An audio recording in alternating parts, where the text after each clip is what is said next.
marriage. For centuries, it was considered the cornerstone of civilization, the sacred bond that held families, tribes, and entire nations together. To marry was to fulfill one's duty. To refuse was to invite suspicion, ridicule, and loneliness. But Friedrich Nietzsche, the philosopher of the abyss, looked at marriage with eyes unclouded by tradition.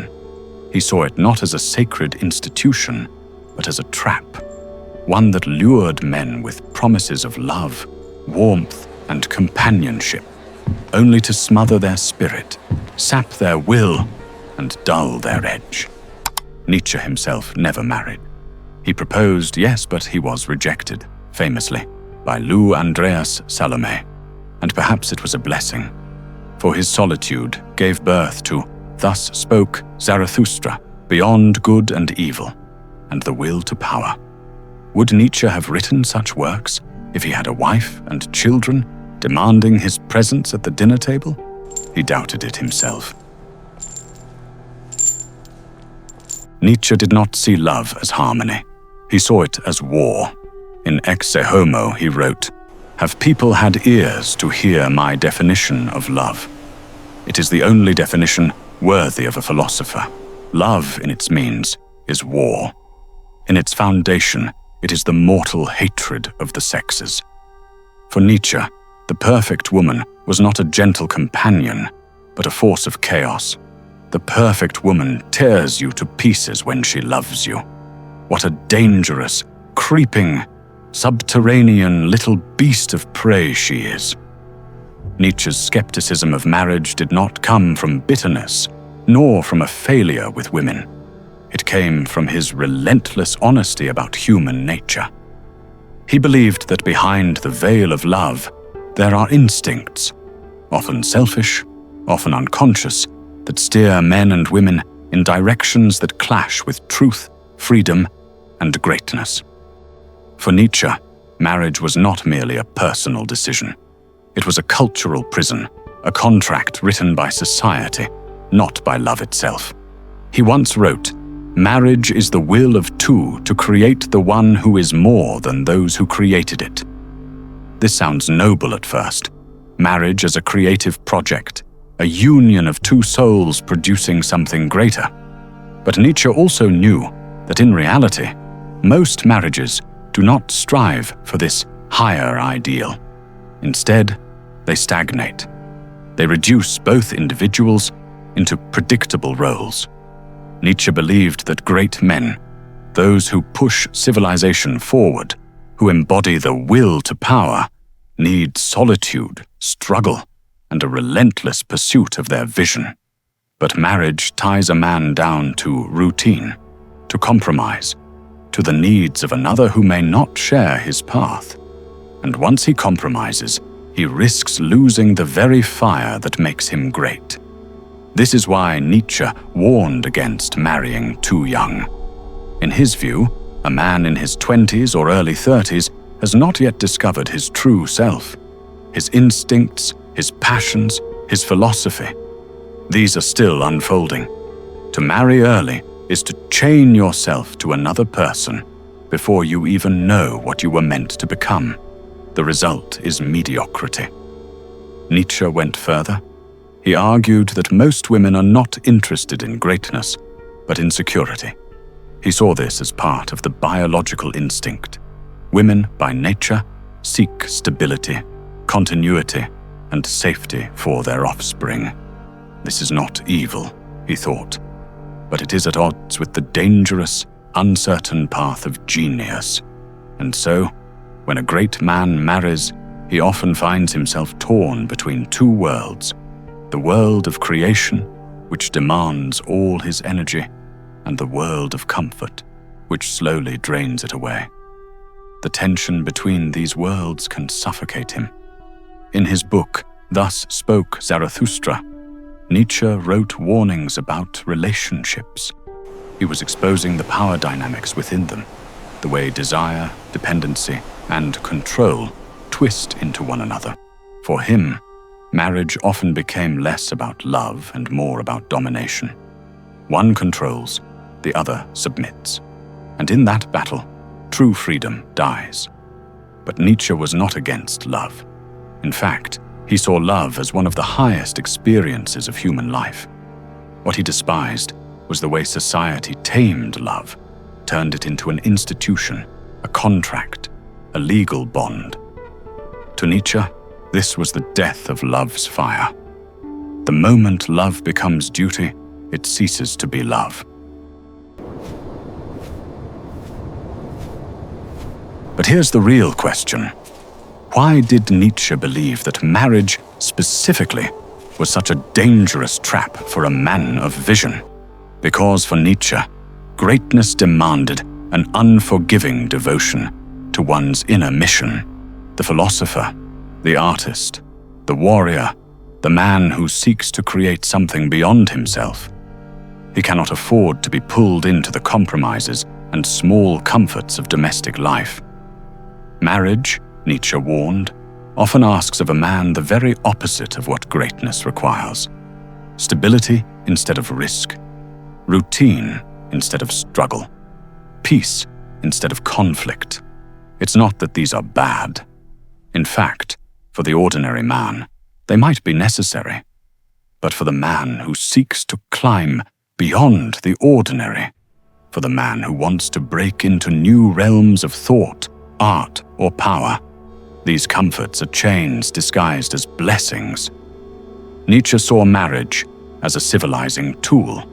It keeps men in check, gives them responsibility, ties them to property, family, and routine, all of which makes them predictable, tame, safe. But ask yourself, when has greatness ever come from safety? The genius, Nietzsche argued, thrives on solitude, on intensity, on the ability to let his entire being be consumed by the fire of creation. A wife, children, the obligations of family. They scatter a man's energies into 100 directions. His spirit is no longer one blazing arrow, but a flickering candle in the storm. Nietzsche once wrote, "He who has a why to live for can bear almost any how." The danger of marriage is that it gives men an easy why. Family, comfort, security. And in doing so, it tempts them to stop searching for the higher why. This is why Nietzsche admired solitude, not as loneliness, but as a crucible, the place where a man confronts his demons, discovers his voice, and hardens his will. Solitude is where the Ubermensch is forged. Marriage, in contrast, too often softens the edge. It domesticates the wildness that drives a man toward greatness. Nietzsche believed most men would willingly trade their potential for comfort. But the few, those destined for something higher, must resist. And here lies the paradox. It is not that love, or even women, are evil. It is that they are powerful forces, forces that can lift a man to temporary heights, but just as easily consume him entirely. Nietzsche's warning was not against women themselves, but against the illusion that marriage is the highest fulfillment of a man's life. For Nietzsche, the highest fulfillment was always to become who you are. Nietzsche once observed that he who has a why to live can bear almost any how. But here lies the paradox. Many men confuse their why with someone else's expectations. They tether their life's purpose not to their own inner flame, but to the weight of marriage, family, and the quiet suffocation of duty. Marriage, especially in Nietzsche's time, was not a union of equals. It was an institution, a cage disguised as respectability. The man was expected to provide, to shoulder the endless grind of labor, to protect, to maintain appearances. His individuality was swallowed by the machinery of society's demand. And Nietzsche saw this clearly. He realized that when a man marries too early, or for the wrong reasons, he ceases to live for himself. He becomes a role, a provider, a husband, a father, but no longer an individual who seeks greatness. Think about this. How many men, in history and in our own time, have buried their dreams under the soil of responsibility? How many poets, philosophers, artists, and thinkers have dimmed their light because the obligations of marriage pressed too heavily on them? Nietzsche did not despise women. That's a shallow misreading. He feared the institution of marriage because it demanded conformity. It chained the free spirit. It required the great man to become ordinary. The 19th century household was structured like a factory. The man was the worker, the engine. The wife managed the domestic sphere. Children multiplied. The wheel of duty turned endlessly. For Nietzsche, this rhythm was unbearable. It meant abandoning the pursuit of truth, art, and philosophy for the endless cycle of survival. Now, reflect on today. The dynamic has changed in appearance, but not in essence. Men still enter marriages that demand they silence their ambitions in exchange for stability. Nietzsche would call this a betrayal of the self, not betrayal by another, but betrayal from within.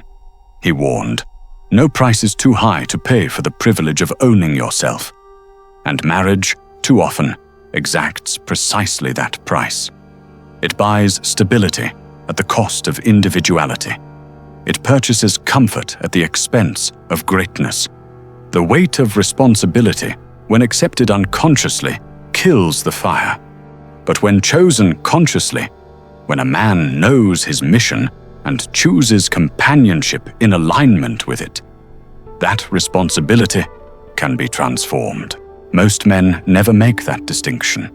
They stumble into marriage because it is expected, because society whispers, "This is what a good man does." But Nietzsche never bowed to those whispers. He wanted men to live dangerously, to carve their own path, even if it meant walking alone. But here is where we must be very careful. To simply repeat Nietzsche's warning, do not marry, without understanding the deeper nuance is to miss the point entirely, because Nietzsche himself, for all his attacks on marriage, was not merely bitter. He was not just a lonely cynic shouting from the outside. He was a philosopher who understood the weight of sacrifice. He knew that life itself demands trade-offs, and marriage, more than almost any other choice, forces a man to confront what he is willing to sacrifice. So let us strip the issue bare. When a man marries, he gives up one kind of freedom to gain another. He loses the freedom to be unbounded, untethered, consumed entirely by his work or by his solitude. But in return, he may gain stability, a home, children, companionship, and a sense of rootedness. Nietzsche's question was never, is marriage good or bad? His question was, is marriage worthy of a great man? For some men, the answer is yes. They find a partner who challenges them, who does not dull their fire but sharpens it. They build a household that does not suffocate their greatness but supports it. For these rare cases, marriage becomes an ally to their mission rather than an obstacle. But for most men, marriage is not that. For most men, marriage is a quiet resignation to the ordinary. It is a bargain struck with mediocrity. And this is why Nietzsche urged caution, even defiance. He was not telling every man to remain alone. He was telling men, do not chain yourself lightly. Do not enter into marriage unless you are certain that it will not destroy what is highest in you. This is why he said, marriage has been, until now, the graveyard of great men. The final choice, then, is yours. Will you follow the path of solitude, guarding your freedom with a fierce grip? Or will you dare to risk it all, hoping that your union will elevate rather than suffocate you?